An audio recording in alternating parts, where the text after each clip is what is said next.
Pemirsa, seorang pemuda warga Desa Binjai, Kecamatan Muara Kelingi, Kabupaten Musirawas, ditangkap tim Landak Polres Musirawas karena melakukan pemerkosaan terhadap anak perempuan di bawah umur.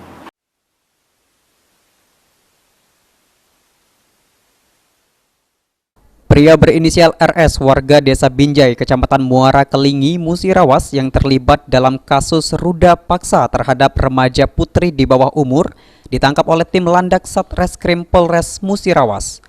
Tersangka oleh polisi dibawa ke Polres Musirawas guna menjalani pemeriksaan.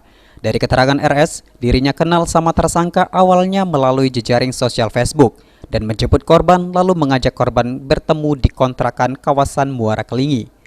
Setelah bertemu, tersangka dengan temannya sebanyak 5 orang langsung menyekap korban lalu memperkosanya. Supaya bertemu di Kota Linggau dengan cara dipancing oleh korban. Setelah itu, saat pelaku tiba di Linggau, langsung dilakukan penangkapan oleh tim Landak Satreskrim Polres Musirawas.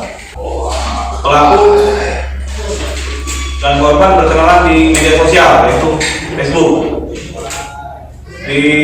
Setelah itu, si pelaku mengajak korban ke kos-kosan.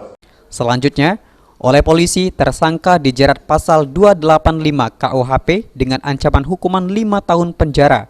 Selanjutnya, polisi masih mencari 5 tersangka lainnya yang sudah dikantongi identitasnya. Tri Hajaria, PAL TV.